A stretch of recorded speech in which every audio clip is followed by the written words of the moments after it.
Apreciados estudiantes, muy buenas tardes. Vamos a dar una charlita, creo que es el cuarto video de Pedagogía Constitucional. Bueno, antes de comenzar, quiero comentarles algo. De la universidad llegó un comunicado institucional donde dice que las clases se prolongan hasta el 15 o 17 de julio. Bueno, entonces tenemos un mes más, junio y julio, casi 2 meses más para resolver inquietudes, dudas y hacer las charlas pertinentes, pues, para darle más motivación a este curso, pues que realmente hay muchos estudiantes que a esta fecha todavía no se han conectado. ¿Y cómo me doy cuenta? Por los vistos que tienen los links o los videos que yo mando. Como esto lo hacemos a través de YouTube, pues ustedes saben que YouTube maneja un control de vistos, y es muy triste saber que yo con 3 grupos de pedagogía constitucional, simplemente hayan de un solo grupo que es de 45 estudiantes, solamente se metan 25. Otro grupo que es de 20 estudiantes, apenas hayan 3 estudiantes que se conectan. Y así, entonces, mejor dicho, menos de la mitad. Y viendo en el grupo de WhatsApp, pues unos sí que se retiran. Entonces no sé si fue que ya ganaron la materia o renunciaron a la universidad, una de las dos. Pero bueno, es una lástima, pues, que muchos estudiantes aún se encuentren desconectados o más bien desinteresados por recibir sus clases. Bueno, en fin, resulta y sucede que para quienes han presentado los talleres, pues tenemos un 15%. Hay otro taller que yo les voy a mandar para que tengamos otro 15%. Estén pendientes de esta semana, se los voy a mandar a cada uno de ustedes a su respectivo correo electrónico. Y estén pendientes que viene un memorial, viene una circular del institucional, donde ya van a fijar las fechas para las evaluaciones de los parciales. Dicen que al parecer estas evaluaciones se van a concertar con ustedes. Bueno, entonces, como seguimos con la pandemia, como seguimos con el coronavirus, como seguimos con este problema tan grande, universal, pues me imagino que esto se va hasta el fin. Este año terminará así y no hay otra alternativa. Mi propuesta en este momento es tentativa y está elevada a consideración de ustedes. Si les parece que el parcial lo hagamos en forma oral y vamos a hacer 2 preguntitas para cada uno de ustedes. Duración 10 minutos. Va a ser en forma oral, así como les estoy hablando acá, a través de videollamada. Cada estudiante se anota, nos llamamos y tiene 10 minuticos. Su examen es de 10 minutos. Una pregunta de 5 minutos para que me responda y otra pregunta de 5 minutos para que me responda. Total, 10 minutos por estudiante. ¿Va a ser qué? ¿Sobre qué? Pues sobre el contenido temático de la materia, sobre lo que venimos estudiando. 2 preguntitas por estudiantes. Cada pregunta vale el 2.5. Si ganó las 2 preguntas, 5.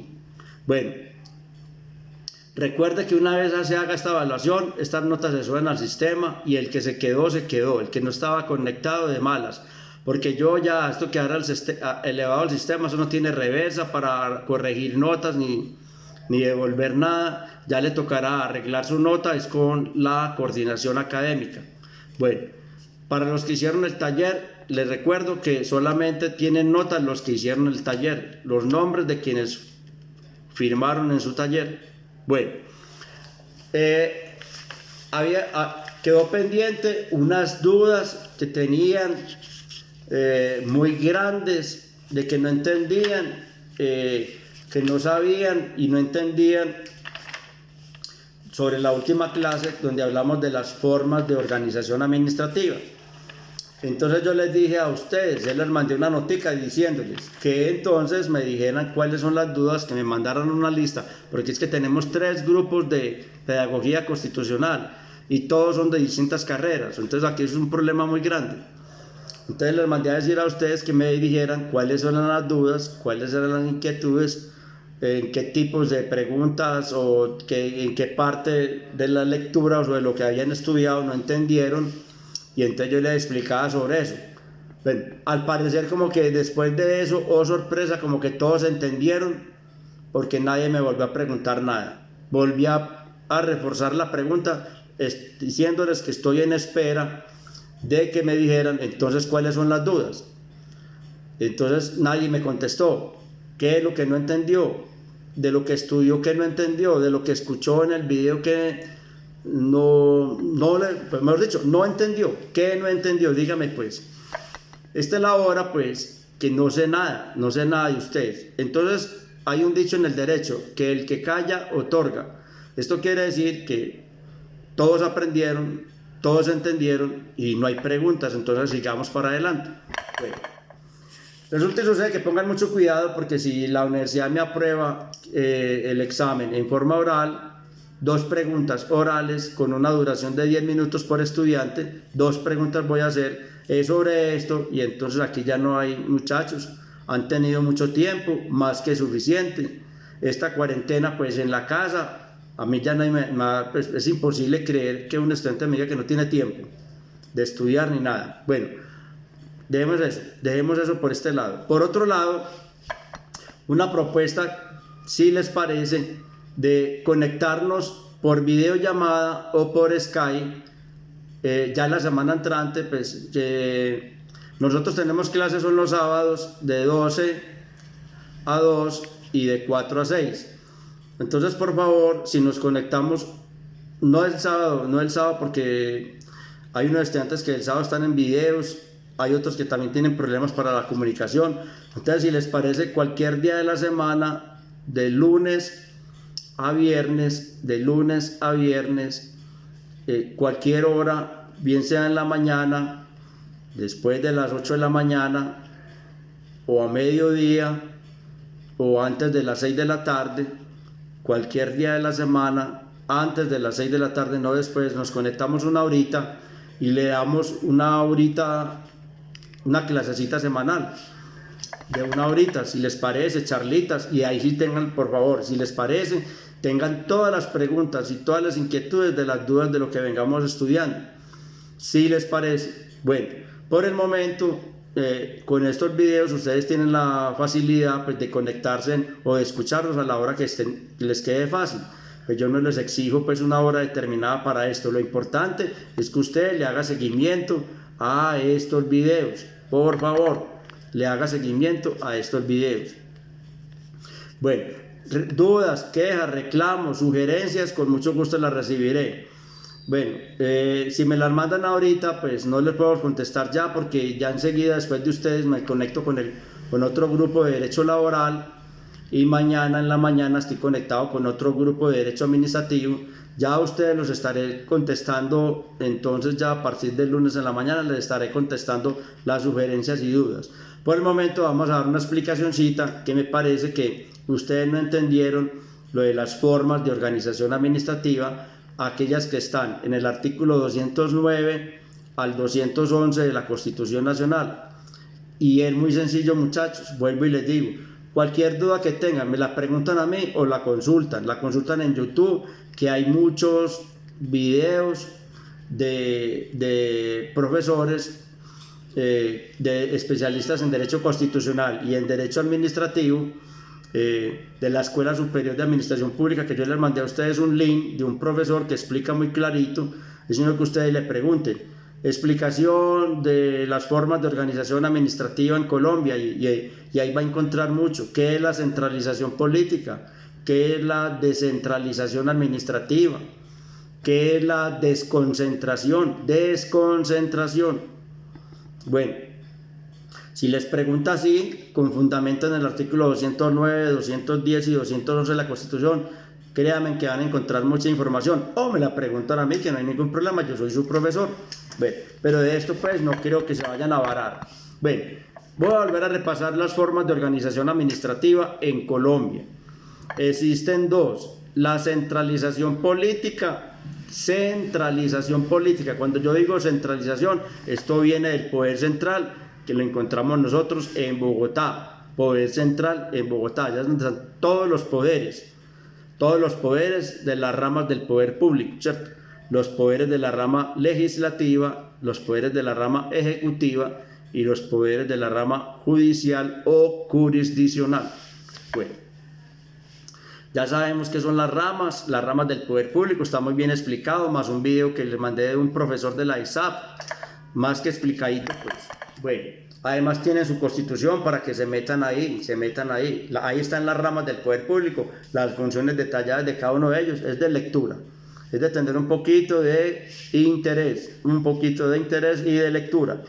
Formas de organización administrativa, todos en el artículo 209 en adelante de la Constitución Nacional. Se habla entonces de la centralización política y de la descentralización administrativa.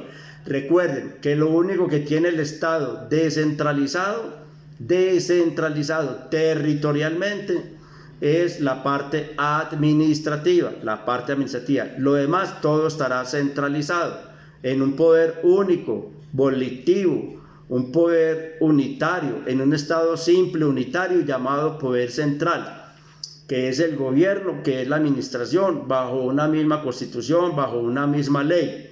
Las leyes que dicta la rama legislativa. La rama legislativa dividido en sus dos cámaras, Cámara Alta y Cámara Baja. La Cámara Alta se llama Congreso y la Cámara Baja, Cámara de Representantes. Bueno, ¿qué es la centralización política? ¿Qué es la centralización política? Existe cuando los órganos se encuentran colocados en diversos niveles, pero todos en una situación de dependencia a cada nivel hasta llegar a la cúspide donde se encuentra el jefe supremo de la administración pública. ¿Dónde se encuentra el jefe supremo de la administración pública? ¿Dónde está? Pues en Bogotá, y el jefe supremo de la administración pública, según el artículo 115 de la Constitución, es el presidente de la República como jefe de Estado, como jefe de gobierno, como suprema autoridad administrativa y como jefe de las fuerzas militares. Esa es la cúspide, ese es el jefe supremo de la administración pública. Por eso es que Colombia se llama ese es un Estado simple o unitario, porque tenemos una sola constitución, un solo gobierno, un solo poder y una sola rama legislativa, ¿cierto? Un cuerpo legislativo. Bueno, entonces, ¿qué es la centralización política? Entonces definamos, es un fenómeno entonces ¿qué? Jurídico político, que consiste que todas las funciones públicas, cuando yo digo públicas, entiéndase en funciones de órganos y entidades del Estado, que se encuentran radicadas en un solo centro jurídico del Estado, ¿sí? En un solo centro jurídico del Estado, están encabezadas allí. Hay un solo centro de impulsión político-administrativo. Lo que caracteriza entonces de la centralización política es la relación de dependencia, es la relación de subordinación o vínculo de jerarquía entre los órganos superiores y los órganos inferiores, donde se implican varios mandos, ejemplo, el mando de vigilancia, el mando de revisión y el de nombramiento. Esas son las facultades discrecionales que tiene el presidente de la República, por allá en su artículo, en el artículo donde están las funciones del presidente. 189, numeral 10 o numeral 11, de que dice que el presidente tiene la facultad discrecional. La facultad discrecional es la de poder remover sus subalternos, de poder dar nombramientos, de poder vigilar las funciones del subalterno. Esas vigilancias se llaman control jerárquico, y el de revisión, el de poder revisar las funciones de sus subalternos.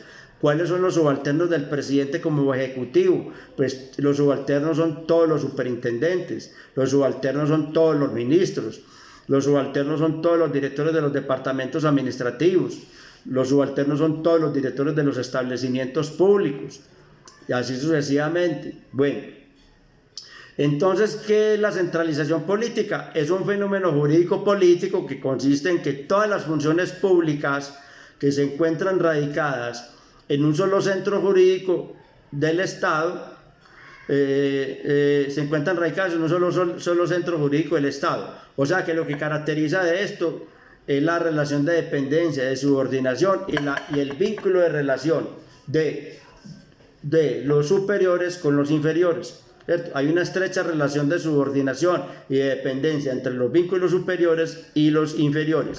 Bueno, ejemplo, el presidente con los ministros, el presidente con las demás autoridades, directores de departamentos administrativos, superintendentes, etc. Bueno, ¿qué es la descentralización administrativa? Descentralización administrativa. Bueno, lo único que está descentralizado en este momento en el país es la parte administrativa. Bueno, la descentralización está para en el 210 de la Constitución, dice que es el otorgamiento de competencias administrativas o de funciones a personas o entidades públicas diferentes al poder central, al Estado central, tales como la nación, departamentos, municipios, entre otros. Son funciones o competencias que deben ejercer estas entidades que las asume bajo su propio nombre y bajo su propia responsabilidad.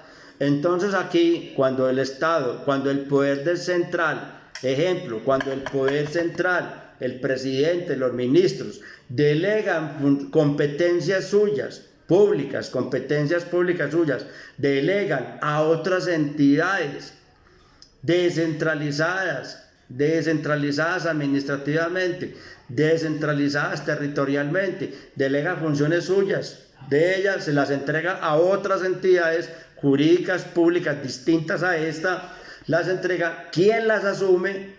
¿Quién las recibe? Las recibirá bajo su propia responsabilidad, bajo su propia autonomía presupuestal y administrativa. Estas entidades todas tienen personería jurídica propia, gozan de autonomía presupuestal administrativa, todo. O sea, no existe relación de dependencia, de subordinación, de revisión, de nombramiento, nada, de vigilancia, nada. No hay una subordinación ni dependencia de estas entidades descentralizadas a las entidades del poder central, porque el poder central entrega, delega, y quien asume, quien recibe, va a ser bajo su propia responsabilidad, bajo su propia responsabilidad como tal. Bueno, por ejemplo, los tipos de descentralización, ¿cuáles son? Existe descentralización regional o territorial, existe descentralización funcional o por servicios, y existe descentralización por colaboración, Entonces, en la descentralización territorial, ¿qué es territorial? Obedece a un territorio, obedece a una circunscripción geográfica, descansa sobre una circunscripción geográfica. Ejemplo, los entes territoriales. ¿Cuáles son los entes territoriales? Pues es el mapa geofísico de Colombia. El mapa geofísico de Colombia está dividido por regiones, está dividido por zonas fronteras, está dividido por zonas fronterizas, está dividido por resguardos indígenas, está dividido por áreas metropolitanas, está dividido por municipios y departamentos. ¿De acuerdo? Esto se llamará entes territoriales. Entonces, el poder central, que se llama centralización política, delega funciones suyas, las funciones del poder central, las funciones del presidente y de los ministros, entrega parte de sus funciones a otras entidades jurídicas públicas que no se encuentran allí, obviamente, que se encuentran en otros lugares de la circunscripción geográfica, en otros lugares de la topografía geográfica de Colombia. ¿Cómo se llaman? Municipios, departamentos, regiones, áreas metropolitanas, zonas fronterizas, resguardos indígenas, etc. Todas estas entidades gozan de personería jurídica propia. Todas estas entidades tienen autonomía presupuestal y financiera, administran sus propios recursos y no dependen de la jerarquía, ni de la dependencia, ni de la subordinación del poder central, que está manejado por el presidente de la República y sus ministros, ¿cierto? Bueno, listo, es por favor de ponerle cuidado. Esto es de ponerle cuidado, es un poquito carretudo, pero es de ponerle cuidado. Ahora, ¿qué es la descentralización funcional o por servicios? Descentralización funcional o por servicios. Se presenta cuando la prestación de servicios públicos o grupos de servicios públicos es retirada del poder central. El poder central, el gobierno central, allá en Bogotá, de sus funciones propias, las funciones como jefe de Estado, jefe de gobierno, suprema autoridad administrativa, funciones propias, para cada función tienen unos cargos específicos, unas funciones específicas, valga la repetición, pues parte de su trabajo lo delega a otras entidades que están descentralizadas. Entonces, y especializadas, son entidades especializadas y están descentralizadas, funciones públicas que las entregan a estas entidades para que estas entidades asuman esas funciones bajo su propia responsabilidad. Todas ellas gozan de personería jurídica propia, todas ellas gozan gozan de presupuesto autónomo e independiente, gozan de autonomía presupuestal e independiente. Por ejemplo, tales como los establecimientos públicos, ejemplo, el Politécnico Colombiano Jaime Sasa Cadavid, que es un establecimiento público. Son organismos creados por la ley, encargados principalmente de atender funciones netamente administrativas. En este caso sería, si es el Poli, pues sería administrativas desde la parte de la educación, conforme a las reglas del derecho público, se rigen con las normas del derecho público administrativo. Estas entidades poseen personería jurídica propia, autonomía presupuestal y administrativa y administran su propio patrimonio. Obviamente, pues que todo también tiene vigilancia de la Constitución, porque ninguna entidad, ningún órgano del Estado, ninguna entidad, ningún funcionario puede realizar funciones determinadas o por fuera de la ley o por fuera de la Constitución o por fuera del reglamento. Ejemplo de establecimientos públicos, tenemos el Fondo Rotatorio del Ministerio de Justicia. Ejemplo de establecimientos públicos, las universidades públicas, la Defensa Civil Colombiana, el Instituto Nacional de Radio y Televisión, las universidades, la Nacional, la de Antioquia, el IFES, todo esto son Ecopetrol, el IFES, el Instituto Colombiano para el Fomento de la Educación, ya, Ecopetrol no, es una empresa industrial y comercial del Estado, perdón, me devuelvo. Bueno, otro establecimientos públicos, tenemos las corporaciones autónomas regionales, son establecimientos públicos adscritos al Ministerio de Agricultura y el Medio Ambiente, son entidades corporativas de carácter público, creados por la ley. Su objeto es la ejecución de políticas públicas, programas y proyectos relacionados con el medio ambiente y los recursos naturales renovables, todo lo que tenga que ver con el ecosistema, recursos naturales renovables y no renovables, el medio ambiente y todo. Estos están dotados de personalidad jurídica, tienen autonomía presupuestaria y administrativa y también serán regulados por, ojo con esto que es muy importante, por normas de derecho público, o sea, el derecho administrativo. Ahora sí, las corporaciones autónomas regionales tenemos a Cornare, Corantioquia, Corpourabá, todas estas entidades que tienen que ver, que son entidades públicas obviamente que tienen que ver con el medio ambiente, el ecosistema, recursos naturales, etc.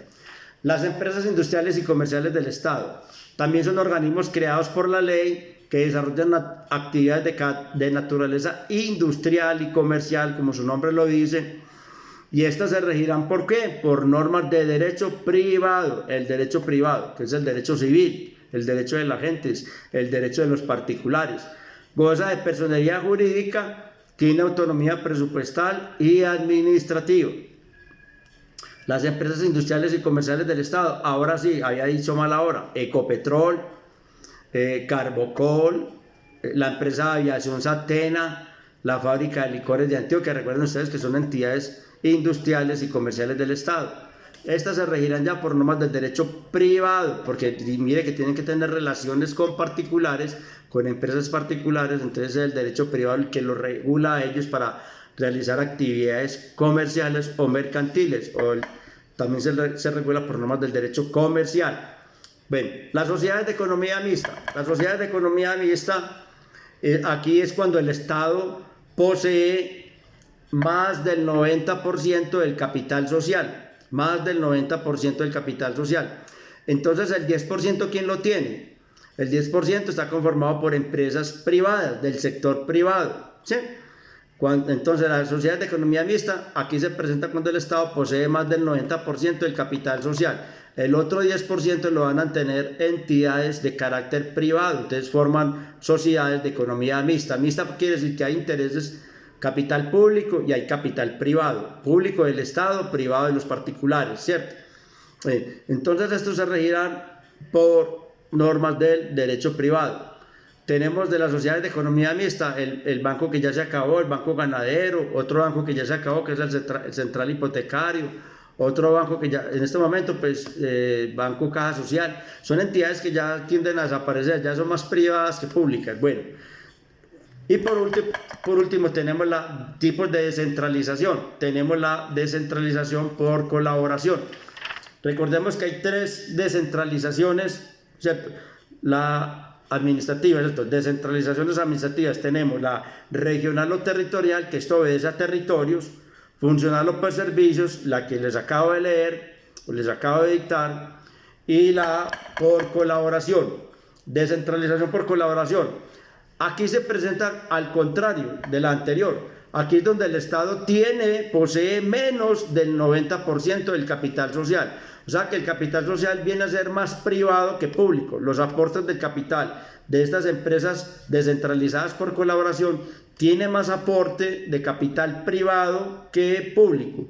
Cuando el 90% es menos, el aporte del Estado es menos del 90% del capital social. Esto es, el aporte del Estado es inferior al 90% del capital social. Igualmente se rige por normas del derecho privado. Esto sí que más. Se presenta cuando se da la participación de personas privadas para el cumplimiento de funciones estatales. Se cumple en Colombia a través de sociedades de economía mixta cuando el Estado posee menos del 90% del capital social. Y este se somete al régimen jurídico de las empresas. Igualmente se somete a la norma jurídica de las empresas industriales y comerciales del Estado. Pero esto es que se regirán por normas del derecho privado. Ejemplo, las cámaras de comercio. Ejemplo, las entidades, las EPS, los hospitales, las universidades, la Universidad de Medellín, la Federación Nacional de Cafeteros.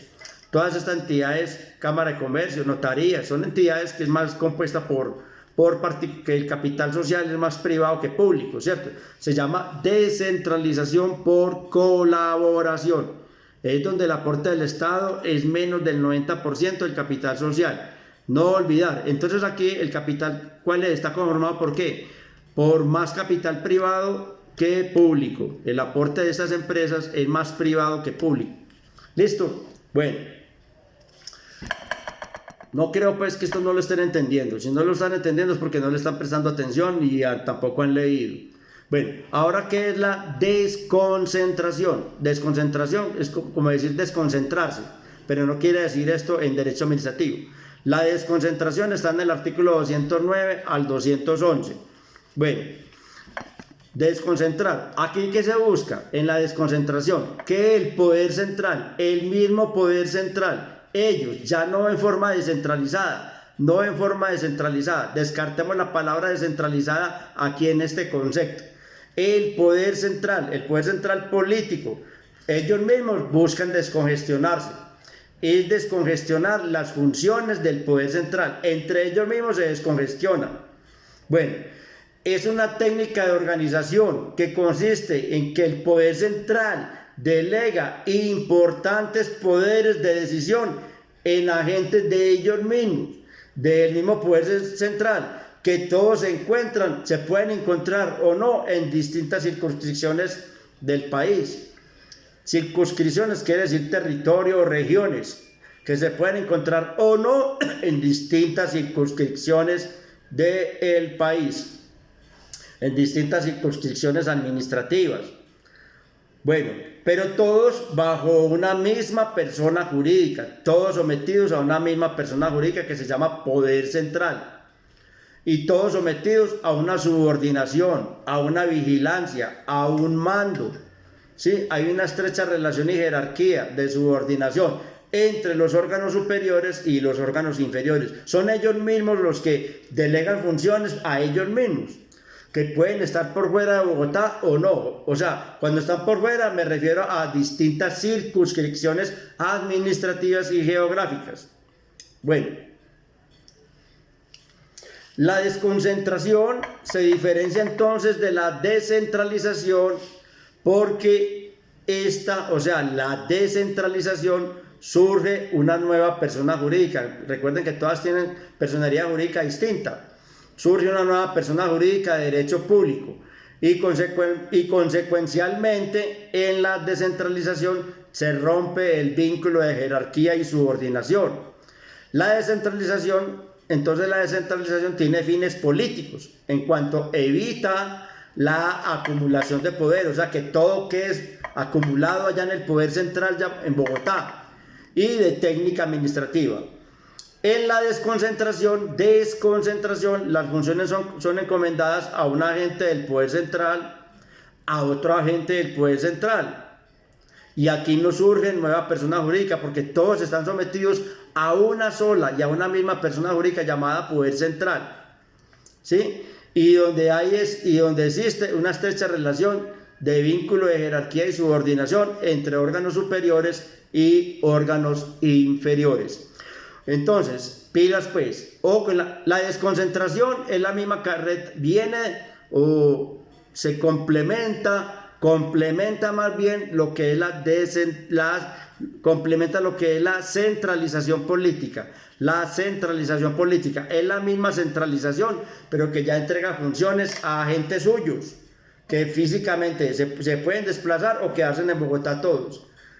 Y la diferencia de descentralización administrativa, ¿cuál es la diferencia de la descentralización? En que en la descentralización el poder central entrega funciones suyas de su competencia a otras entidades jurídicas públicas que se encuentran en distintas circunscripciones del país, o sea, en distintos municipios, en distintos departamentos, pero las entrega y ya el que las asume, o sea, los establecimientos públicos, las corporaciones públicas, las empresas industriales y comerciales del Estado, las sociedades de economía mixta, los entes territoriales, etcétera, todas estas las asumen bajo su propia responsabilidad. Todos tienen personalidad jurídica, todos tienen autonomía presupuestal y administrativa, todos administran sus propios recursos y se rompe la jerarquía, el vínculo de jerarquía y subordinación entre el poder central y ellos. Nada que ver, no hay subordinación. El presidente no es el jefe supremo de ellos. Será jefe institucional, más no jefe jerárquico. Ojo, será jefe institucional, más no jefe jerárquico. ¿Por qué? Porque el gobernador y el alcalde tienen supremo, jefe supremo inmediato, no lo tienen. ¿Quién es el jefe inmediato del alcalde y quién es el jefe inmediato del gobernador? Pues el pueblo que lo nombró, o no lo nombramos nosotros a través del voto. Entonces jerárquicamente no tienen superior, tendrán jefe institucional que es el presidente, más no jerárquico, y ellos tienen autonomía presupuestal y administrativa, ellos administran sus recursos. Recuerden, el alcalde no tiene que pedirle permiso al presidente para las obras de infraestructura que está haciendo, el alcalde no tiene que pedirle al presidente si nos ponemos todos el trapito o no, el alcalde no tiene que pedirle al presidente si hace toque de queda o no. Recuerden, el alcalde no tiene que pedirle permiso al presidente si va a echar 4 o 5 secretarios o va a cambiar una dependencia o la va a remover o va a colocar más gente. No tiene que pedirle al presidente. Esa es la autonomía presupuestal y administrativa. Esa es la autonomía. La misma que tiene el rector en el poli. Él no tiene que pedirle permiso al gobernador, ni al alcalde, ni al presidente si va a echar 4 o 5 profesores, o si va a crear un salón más, o va a crear una facultad más, o no tiene que pedir nada, permiso al presidente, nada, solamente la autorización que se requiere a través del ministerio, si es que va a crear una facultad nueva, como cualquier universidad privada. Bueno, formas de desconcentración. Entonces, tenemos la territorial, también territorial, jerárquica o por delegación, y la adscripción. Bueno, ¿cuál es la territorial? Es el traslado de funciones de un órgano superior a un inferior, O sea, el presidente al ministro, el presidente a los directores de los departamentos administrativos, el presidente a un subalterno suyo o el ministro a un subalterno suyo. Pero aquí hay, como es territorial, aquí hay un desplazamiento físico en las distintas partes del país, en los distintos territorios del país, departamentos o municipios. Ejemplo, la Escuela Superior de Administración Pública, que está en distintas partes del país. Ejemplo, el SENA, que está en distintas partes del país. Ejemplo, la Universidad Nacional, que está en distintas partes del país. Ejemplo, las fuerzas militares que tienen brigada en distintas partes del país, etc. Bueno, el ICETES, que tiene en distintas partes del país, ¿cierto? Bueno, eso se llama desconcentración, pero todo están sujetos y subordinados al poder central en Bogotá.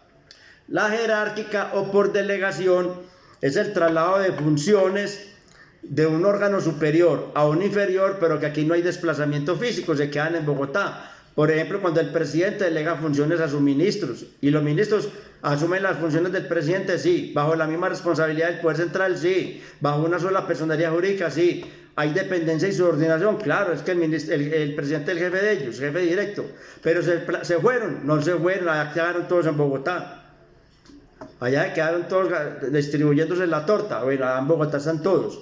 Aquí no hay en la jerárquica o delegación, no hay traslado, no hay desplazamiento físico. Y la adscripción, la ley, solamente la ley dice cuando el órgano superior le entrega facultades al órgano inferior sin que haya, también pues puede haber desplazamiento físico, no, pero es la ley la que dice en qué momento el superior delega funciones al inferior. Y también la ley dirá posteriormente en qué momento el superior vuelve a recibir las funciones que le había delegado al inferior. Se llama adscripción. La ley otorga a un funcionario o autoridad inferior una competencia que era propia de la autoridad superior y quien no puede realizar dicha tarea excepto que la ley lo autorice de nuevo. En la adscripción es la ley la encargada de conferir determinadas facultades a una autoridad inferior. Y es la nueva ley la que dice cuándo el superior podrá reasumir las funciones del superior. Bueno, espero pues, yo sé que de pronto las dudas no se han atrevido a decírmelas. Muy sencillo, muchachos, pues yo también soy estudiante y todavía no puedo dejar de estudiar. A pesar de las canas que tengo, sigo estudiando. Pero nunca se me ha olvidado cuál es el comportamiento de un estudiante y cuál es la posición de un estudiante. Es muy sencillo, al son que me tocan, bailo. Y lo más sencillo es que la mayoría de los estudiantes no están estudiando esto, no están ni siquiera escuchando las clases. Por eso es que ninguno se atreve a hacer preguntas, ni cuáles son las dudas que tiene o qué fue lo que no entendió en el video o en la lectura. Pero no, hagamos de cuenta que yo no sé nada e ignoro todo esto. Estemos tranquilos. Me atrevo a repasar esta clase porque yo sé que de pronto el enredo es acá y es por no querer leer. Bueno, pero está bien, todos nos perdonamos. Preguntas, dudas, reclamos, sugerencias, por favor a través de este canal. Es muy probable que ya la semana entrante nos den luz verde para presentar los parciales. La propuesta es que lo hagamos en forma oral, 2 preguntas, 10 minutos, una pregunta de 5 minutos para responder, otra pregunta de 5 minutos para responder por estudiante, o sea 10 minutos, en forma oral por videollamada o Skype. No veo otra pues, 10 minuticos, se hacen anotar, el que no se anotó de malas, el que le quedaron faltando notas, ya que las cuadre con su coordinador académico, porque yo una vez las subo, yo ya no tengo forma de reformar, arreglar, modificar esas notas, no tengo, porque eso se sube a una plataforma y ya una vez la sube y dice guardar, ya no tiene reversa. Entonces, en la jugada, por favor, pongan mucho cuidado, a partir del lunes estamos hablando. Dios me los bendiga, manéjense muy bien, recuerden volver a los caminos de Dios, guardar sus mandamientos y volver a tener el temor de Dios en el buen sentido de la palabra. Estamos aquí en una prueba de juego, en el mundo globalmente están jugando con los seres humanos, entonces no hay otro remedio que buscar la protección del Dios Todopoderoso. Muchas gracias, Dios los bendiga, me despido, hasta luego.